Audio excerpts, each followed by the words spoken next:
Hi everyone, it's the Rangers review. It's the morning briefing. It is Friday, the 7th of February. Still no Derek Clark, who's still in Greenland, of all places. Jonny McFarlane, he will be back soon, but we are here to see you through until the weekend, until today's press conference, until more Rangers action.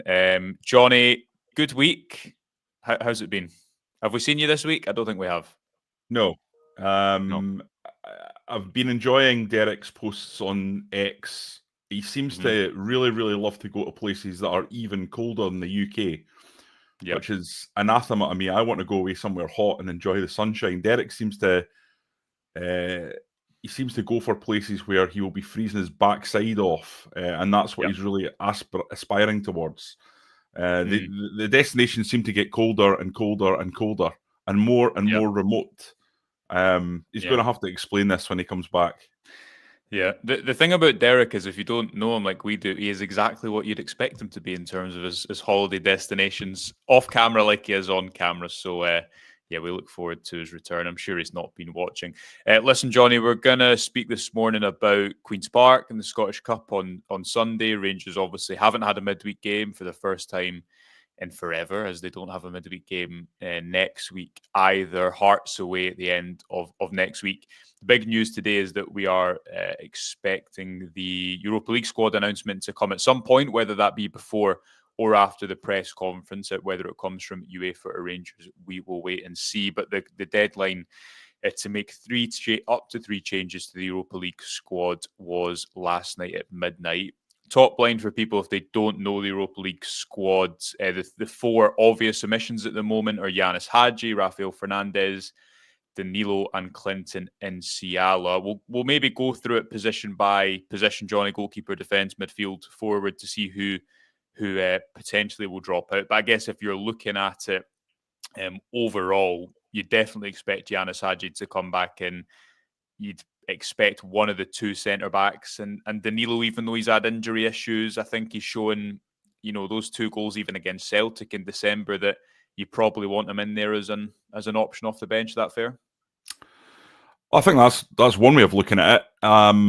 I suspect he might go with the two centre backs and Hadji and leave Do you think? Danilo because I just think he's just been so injury prone. Mm, And I think it was working quite well in terms of Danilo can come on in the Premiership games. He can have a run out and he's fresh, he's vibrant, he's bringing something new, and there's less of that stress of him playing every 3 days or whatever. It's already decided. Let's be honest, Josh. The two strikers, Igaman and Dessers, have both been excellent in the Europa League. So it's not yeah. like Rangers are short up top. I know what you're saying. It'd be good to introduce Danilo off the bench, but for me, I'm looking at that centre back area and thinking, maybe I just want a bit more cover in there. I feel like Desser's very robust. Igaman hasn't had too many injury problems either. He's been pretty solidly fit, and so yeah, for me, Yeah. I'm maybe just wanting a little bit more depth in that area. We know that John Souttar has had his issues. We know Leon Balogun's had his issues, and I just don't think you can get caught short at centre back at this level of the tournament. So I think, listen, there's no right or wrong answer to this, Josh, and it'll be interesting to see what he does pick. I can see both options as potentials, but Yeah. it's a big decision for Clement to make because I think Rangers have got a real chance of getting through to this next stage. And once you get through from the last 16, if you look at these four teams, all of a sudden, last 8 starts to get very, very exciting, doesn't it? So, Yeah. Yeah. yeah, it's a big one. It's a big decision. Okay, so goalkeeper, there's not going to be any changes you'd expect in their defence. The selection that Clement chose way back in October, August, September, sometime around then. This is it currently: James Tavernier, Ridvan Yilmaz, Robin Proper, John Suster, Dujon Sterling, Chefty, Naresho, Kasim Weirjo, and Leon Balogun. I mean, the obvious one there, Jonny, is Kasim Weirjo comes out. Dujon Sterling, I believe, is close, led to believe, and I think Sterling actually discussed this at Edmiston House at one point recently too, but led to believe it was a thin fracture in his shin he took in an impact injury, hence why he's been out for a little bit longer. It wasn't muscle injury per se when he was playing at centre half. I think it was the game away at Hibs, wasn't it? But we fully expect him to be back for those really big games, end of February, start of March too. The obvious one is that Casemiro was going to come out of that defensive selection, Jonny. I guess the question is with Fernandes and Nsiala, and we'll get to some of the comments too. Is it cut and dry that Nsiala definitely goes in ahead of Fernandes? Now, I know he's played a few more games, and I know Fernandes hasn't played much football up until now, but Fernandes is further ahead in his development. Unlike Nsiala, he's not coming to the club having played no first-team professional football. Portuguese under-21 international, even when he wasn't playing at Lille. He's got a bit of size and I think physical presence that maybe you rely on that less in the Europa League, but I certainly think that Rangers, you've seen it from their defensive set pieces, that record that we discussed after Christmas, where I think they conceded something like 6 goals in 9 games from defensive set pieces. Is there? Do you think it's cut and dry that Nsiala definitely comes in, or is there an argument? No. I think if Danilo is in, I think it'll be Fernandes. Okay. Listen, it's hard for us to be too to talk too much about him because we've not had a chance to probably see him over a decent amount of minutes. But as you say, brings up physicality, and the other thing, Josh, if you've got to trust the recruitment, you've got to trust that you made the right decision to bring this guy in, and I think you've written that the plan is within the club internally that this is a guy that they make permanent. That's what they want to do. It's someone they've been watching for quite a long time, and they think he's got all the attributes. We've talked before about 6'3", good on the ball, decent pace. I think that's the guy that is there as a starter. Nsiala is still developing, and I think he's been really good. I love his use of the ball. Love how quick he gets that ball out from centre back, which is a major requirement for a Rangers centre half for me. Getting that ball moved forward as quickly as possible.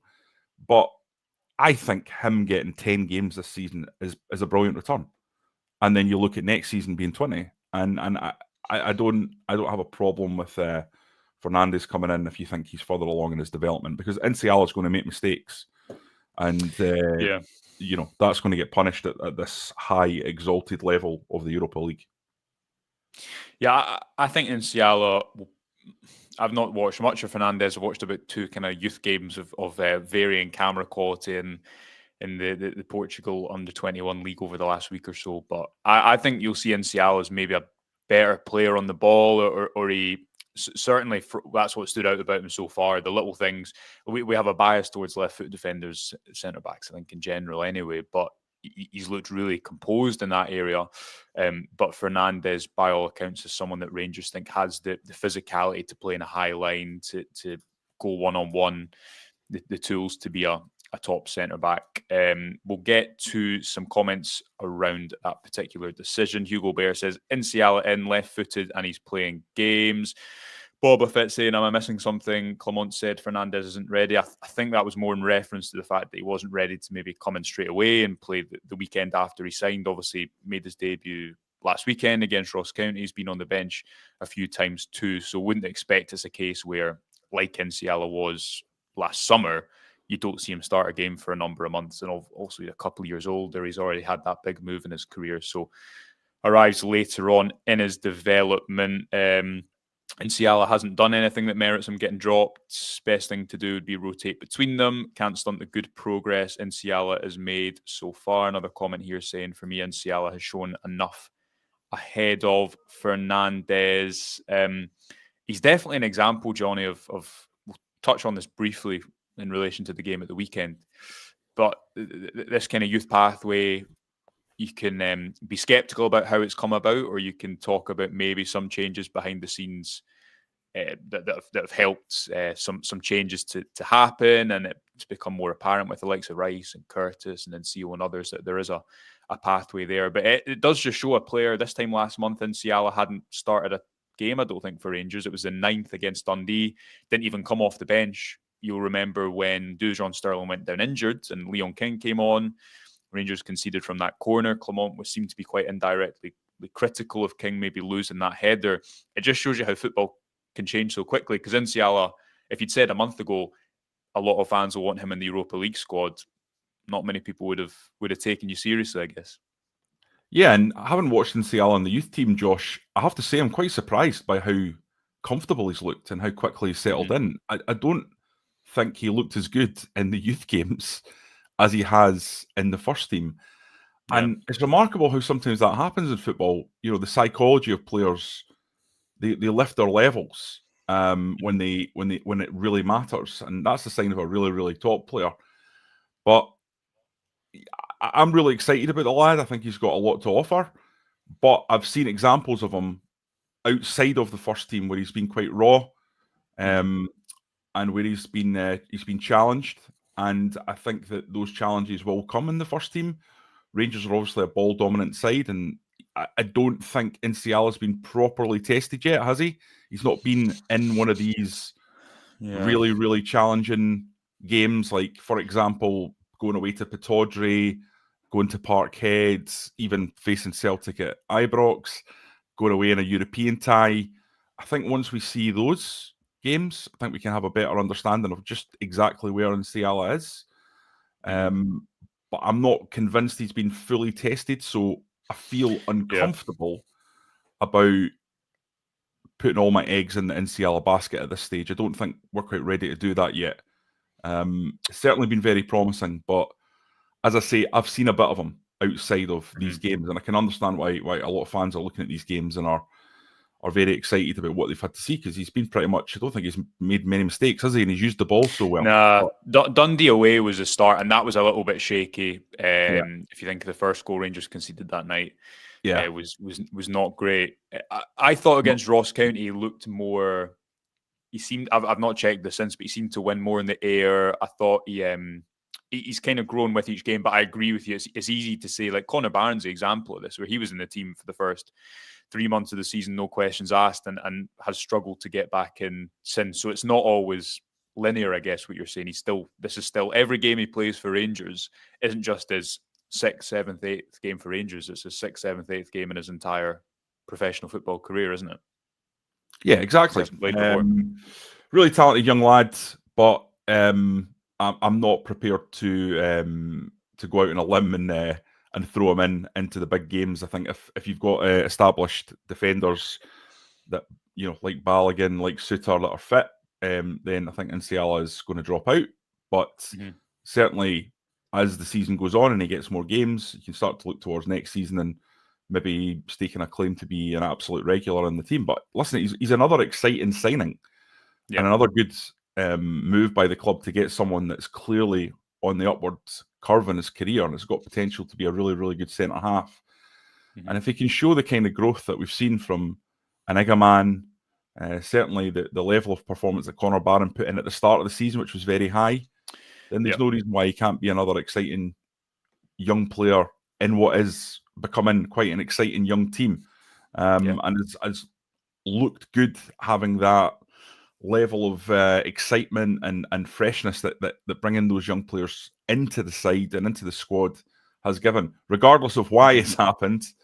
And I think that's why we've gone through a period with Rangers where there's almost a feeling that while Celtic are quite far away in the league, I think there's a little bit more optimism because people are looking at the squad and they're looking at what's been done and they're saying, yeah, I can just about understand where the club's going and I feel like it's going in the right direction again.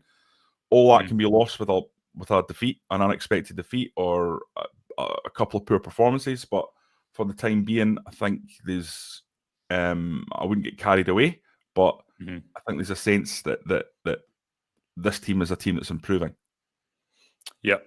Agreed. Okay, midfield, Jonny, Oscar Cortez, currently Connor Barron, Diomande, Bajrami, Dowell and Raskin. I mean, the obvious one who's going to drop out there is Dowell because he's no longer at the club. Rambe Matondo wasn't in the European squad. If you extend it to the forwards, you've got Dessers, Lawrence, Cherney, Egaman. If you're taking two players out of there, Jonny, I think it's probably Dowell and Cortez. I think Cortez, if you look at what Clement did at the start of the season where he didn't put Matondo and in particular Danilo in because he wanted to get him up to speed and he wanted to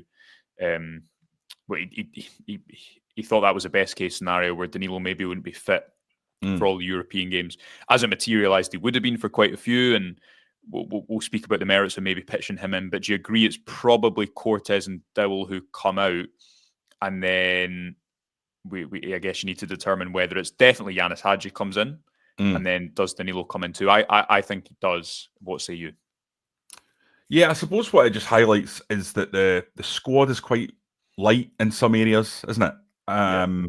You think to yourself, well, if Cortez understandably has pulled out the squad because his fitness has been really, really challenging. I know he's never had any injuries before he arrived at Rangers, so it's just another one of these inexplicable situations that seem to happen to the club. It's been going on since I was a little kid. I remember them signing Daniel Prodan. Never played a single game. It was like £2.5 million. It was just he was unfit for the entire time. Didn't pull on the shirt. These things just seem to happen to Rangers at a level and with a regularity that doesn't seem to happen elsewhere.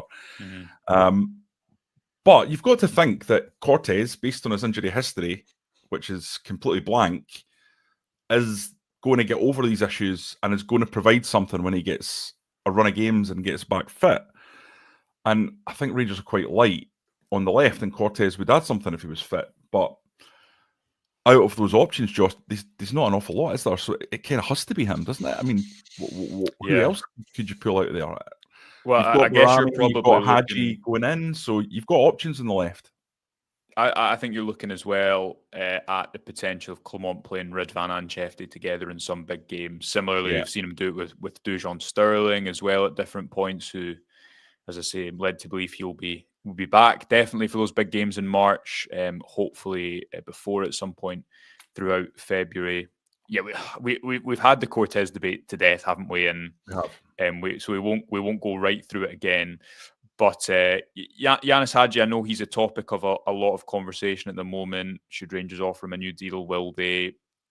I don't think it's simple as saying should they offer him a new deal. I think they'd like to keep him for the right price. The question is, will Hadji be happy with that? Will Rangers actually put one on the table? Because that has not happened at this moment in time. He's only played off the left, though, John. He's not played in that number 10 position. And while Nadim Bajrami is not flavour of the month, Clement has trusted him at number 10, I think, more because of what he does off the ball than on it. And in particular, Old Firm games. But if Rangers were to have a big European game tomorrow, I don't want to see Hamza Agaman start off the left again. I don't think that suited him. I prefer him as a number 9 in Europe, where he stays higher up the pitch, where he almost doesn't get as much of the ball, but he gets it in the right areas. And I wouldn't be surprised to see Ridvan and Chefty on that left-hand side again, even though Ridvan's had his injury issues as of late. I think Bajrami is an interesting one, Josh. I remember you writing at the time that the recruitment team looked at this guy in Italy and thought there's stuff in the data that if it can be transferred to a ball-dominant team, could be very, very interesting. But he hadn't played in these type of teams before. It'd always been in a team where they were counter-attacking or they weren't expected to go and win every game. And I think that side of Bajrami's game's been really good, hasn't it? I think he's done well in quite a few big games. Not everyone. He's been inconsistent, but done an unbelievable job on Callum McGregor in the last 2 Old Firm games, which, I mean, that's something we've been crying out for literally years. Somebody get on Callum McGregor with the physicality to shut him down, and Bajrami has done that. But I suppose the question is, has he delivered on that question, which was asked at the time? Can he translate the skills that he has and the skill set that he has into a ball-dominant team and be that creator, bringing the goals and assists to the game? I'm not. Is that question being answered? Is what I'm asking. No, I don't think it has. Obviously, he's only been here 5 months, right? And we sometimes have a habit of, understandably in football, you want results right away. He's been here 5 months. He had 3 international breaks, I think, in the first 3 months. He played on the left wing, and I think clearly that didn't suit him. He scored that goal away at Aberdeen where and he's had moments, right? The goal that scored against Celtic at Hampden as well. He's had moments, I think, where you can see, okay, there's real quality here. The question of, does it translate to a ball-dominant team? I still don't think Rangers are a great ball-dominant team. I don't think they're a team who, I think they miss out the midfield quite a lot. And listen, it's working for them at the moment. I don't think you can question Clement's approach in big games. They're a better side, I think, at setting the tempo off the ball when it's to do with their pressing, and that's just a style. You look at someone like, I don't know, Newcastle beat Arsenal convincingly over those 2 legs, but they'd lost against Fulham and Bournemouth in games where they had to dominate the ball at home just before. So it's not as if it's a problem isolated to Rangers. I just think if you watch Rangers play, they're not a team who need to want the ball at all times. They're quite happy at points sitting off. And that translates into games where they do have 60, 70% of the ball. I don't think they always look like they're at their most comfortable in those situations. I'd also say on Bajrami, he's not really had a run of 5, 6, 7, 8 games in that number 10 spot with consistent players around him. However, there is... I think there is performances you can criticise and moments where you said you just don't notice him enough. He doesn't impact the game enough. But I don't know, like Diamando, you've seen at points, Jonny, where you watch him against Spurs or Celtic or in the Europa League, and you think he's a player who technically can compete with the very best. So why is it when you watch him at Ibrox in a home game, it seems to pass him by, or he misplaces a lot of passes? And I don't know about you. While players have responsibility, I also think sometimes that's just the style that Rangers play, that maybe if the ball does miss out the midfield quite a lot, you're not always going to see the best of them. Maybe I'm trying to make too many excuses for him. I don't know. I don't think he's been had a great first 6 months to his Rangers career. I think he's had moments. He definitely needs to have a better second half of the season, especially for that money that's been shelled out. I like him as a player. I think he's a nice player on the eye, isn't he? He does things, and you just in little moments you go, this guy has got a little bit of class. He's got the graft. But yeah, I think part of me is always a little bit reluctant to talk about a £3.5 million player, because the reality is that 3.5 million is the equivalent of 300,000 in the Advocat era. It's peanuts in the context of world football. It's nothing. But it's a lot to Rangers. And when Rangers spend 3.5 million, they have to make it count, because they don't have the opportunity to spend £3.5 million all that often. And I suppose that's kind of the problem. Is Bajrami, if he'd come in at £1 million or 1.5, people would be saying, well, it's a good signing. But at the level of the signing that has been reported, I think it's one that he's going to get the price tag sort of mentioned back at him until he starts producing on a more regular basis. But I'm like you, I don't think this is the season to properly judge him. It'll be next year, and we need to understand, I think, that players, especially foreign players coming in, completely different type of league, completely different type of challenge, completely different type of club, is something that just doesn't click immediately. Yeah. Couple of comments here before we get to Danilo. Mark saying he's a very good player, doesn't do it every game. Comment here saying Bajrami has good control, holds possession in tight spaces, reads Hadji's runs well, just needs to increase his goals and assists. Generally, as you'd expect, comment section very much in favour of Yanis Hadji coming back into that European squad. Definitely makes sense. It is worth saying that Clement has not played him as a number 10, and again, I think that speaks to the fact that he trusts Bajrami off the ball there. And I don't know if he does Hadji, or whether he thinks Hadji has the physicality is a bit of a buzzword. Whether he's the right player off the ball in that area, that selection off the left would suggest not. However, similarly in the way he's not played Danilo, started him at number 10 in Old Firm games too. So on the topic of Danilo, Jonny, comment here from Ross saying, I'd be amazed if Danilo wasn't in. We only need to look back a few years to see how ridiculous it would have been to not have depth at striker. Ross obviously talking about that's a the good road point. to Seville when Rangers had injuries in that area. And it was Morelos, Roof, and who was the third striking option in that season? Was there a third one? Cholak was the season after. I can't remember. Someone's going to have to help us out there. Yeah. Morelos, Roof, Defoe? Was it Defoe? Was he not in the European squad? No, he'd left by that point. Someone tell us who he left 6 months into that season.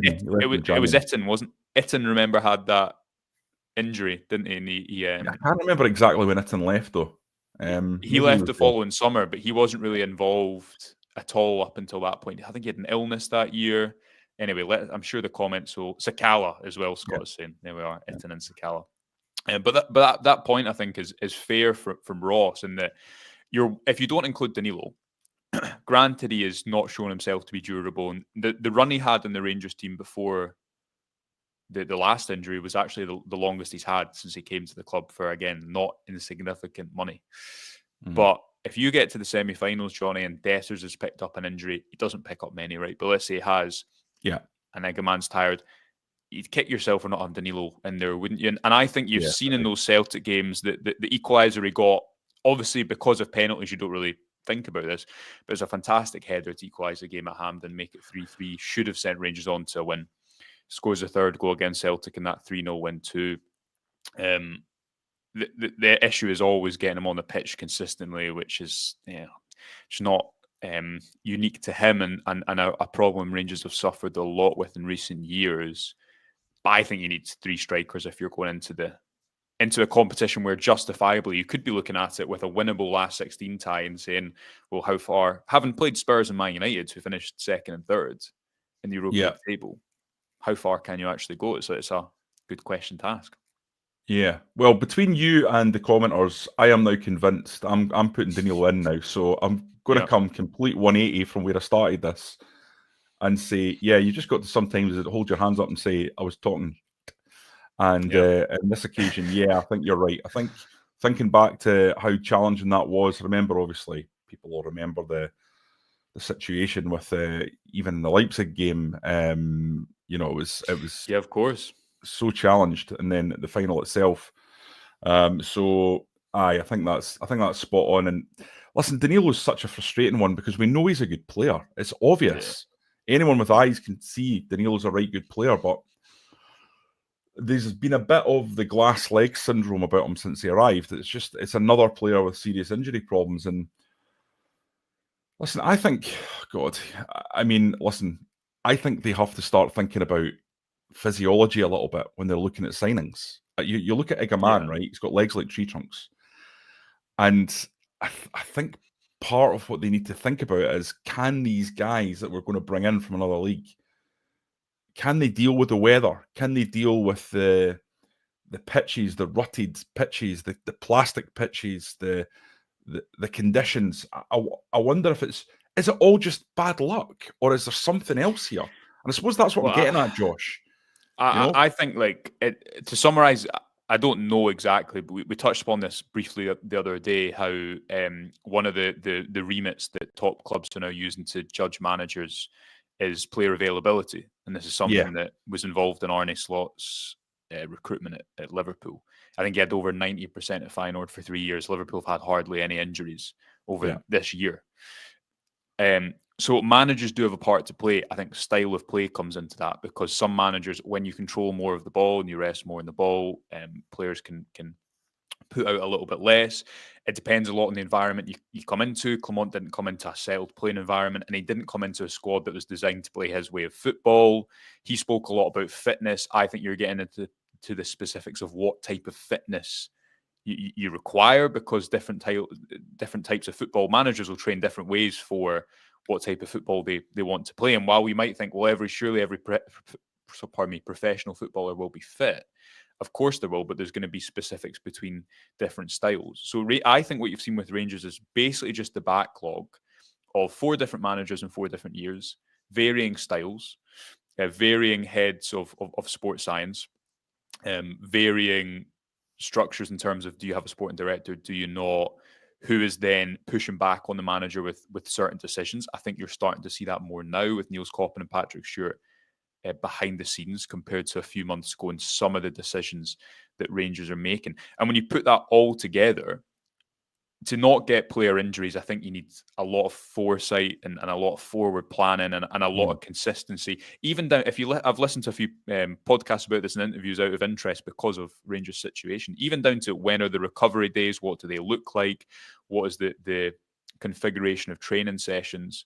So that's not to say that any particular Rangers manager in recent years has been particularly more guilty than the other. But I just think if you piece that whole 4-year picture together and you put it in front of a sports scientist and say, is this the optimum for a player who's maybe a little bit injury prone, or is someone like, let's say, Danilo, who maybe he could have played at a slightly higher level, but clubs were a little bit wary of an injury record. I don't know. I'm just saying that hypothetically. Speculating, yeah. I think when you put it all together, that's the picture that Rangers have had, and it just takes a long time to sort it out. And then when you have freak incidents, call it what you want, with someone like Cortez, because of the backdrop of what we're talking about, consistent injuries, it becomes part of the wider picture. That is my theory, but could be wrong. Yeah, I think that makes sense. There was also, I think it's hard to argue this, kind of a sense that during the Gerrard era, that Rangers liked the idea of getting in right good players who maybe had injury issues. I mean, there's no other reason you buy Kmart Roof if you've not got that kind of mentality. Or Aaron Ramsey, obviously the other one. Someone if you can get the Helander, yeah, exactly. Guys who are probably above what you can afford in terms of the quality levels. But then you've got to back yourself to have the sports science to make sure these guys are fit and available over a period of time. And listen, for me, those three gambles that we just discussed there, I don't think any of them really properly came off. While I also don't think anyone would deny that any of the three of them were good players. No, and also you look at, like, we're discussing Sterling, where he has that slimline fracture, and he's in that centre half position where if he's playing right back, does he get sandwiched between the goalkeeper and the centre half? Now, maybe it's just any player in that situation is going to pick up that injury, but I'm not surprised that someone like Ridvan or Sterling, who, when players have to then go and play different positions when they're already a little bit injury prone, I just think it's all these little specifics. And I don't think Clement is blameless in that, because, and he will be far more of an expert than you or I on player availability, and he speaks a lot about sports science. But there has been occasions where players have been thrown in at maybe strange times and then come straight back out. Even Cortez in the month of December played a long time against Motherwell, maybe not a long time, but he hadn't started. He played 60 minutes, and then the whole Ligaman Cherney debate, where when they retired, but they played 60 minutes anyway. When you're chasing results as a manager, you're going to maybe, at times make decisions where you have to think short term. Yeah. And that's understandable. So I don't think it's as simple as saying, Clement said he'd fix this and he's not fixed this.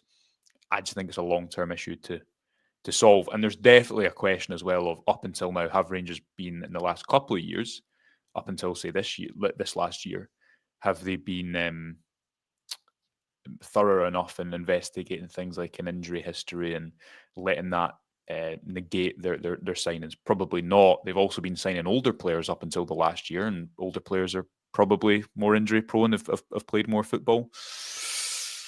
I think it's a big picture. But we shall see. Listen, before we go, Rangers Queen's Park on Sunday. Just briefly, Jonny, would expect to see quite a few young players play. Bailey Rice surely is going to start. Finlay Curtis will get minutes. Wouldn't expect it to be Mason Munn goals, but you never know. What are you expecting to see in terms of starting 11? Because also you've not got a midweek game, so will Clement want to kind of keep the likes of Diamande and Rask, and will he want to keep them playing so that they don't have a complete break between the game at the weekend and then Hearts in a week's time? Yeah, because of that, Josh, I would be surprised if it wasn't a pretty strong side, to be honest. I think maybe one or two will get a chance. So, for example, Bailey Rice, I think, would be a sensible one. But given what you just outlined, given the fact that there's a fair amount of time and there's not too many games, I think they'll try and put on a show and keep everyone ticking over. I think that's just the way he'll do it. You need to use these opportunities, though, to give one or two the opportunity just to shine, to slot them in, and because you never know down the line when you're going to need them. And it's important that they have a bit of that experience. And it'd be very exciting to see Bailey Rice start a game, even though it's obviously against lower level opposition. They're still a full-time outfit, aren't they? So it's not as if it's going up against League One side or League Two side or whatever, where they're part-timers. So there's still a level of challenge there. And I think if Bailey Rice has got good players round about him, guys who can talk him through the game, I think he'll sail through it. He's got the quality. So it's just about the mentality at that point. Yeah, I'd definitely start Fernandez and Nsiala probably, and then Rice over Raskin, who has done a lot of running in recent months. Yeah, listen, Yeah, we'll leave it there. We'll have press conference coverage for you as ever. Chris is going to be up there later today. Lots more to come on the Rangers review over the weekend. An exclusive interview with Kai Kennedy coming out tomorrow, speaking about his time at Rangers, working under Gerrard, what went wrong, the youth pathway. A fascinating read, so keep an eye out for that tomorrow. A reminder to subscribe to the YouTube channel for free. As I said this week, Jonny, apparently about 40% of people who watch us do not subscribe. So if they could, that would really help us. Hit the like button too. It helps us to do as many of these as possible, even when there's no people forget, Josh, as well. It's not just morning briefings that we do. There's a lot of videos when things happen. Yes. So if there's big breaking Rangers news, we'll go live, and if you're subscribed, you get the notification. So it's really handy. I've got it on my phone, and it just pings obviously when you guys are on when I'm not on. So definitely something you should do, folks. Loads of stuff there, tactics videos.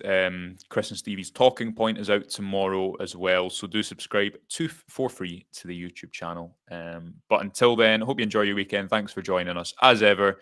Derek will be back next week. You'll be glad to know. Until then, speak to you soon. Bye for now.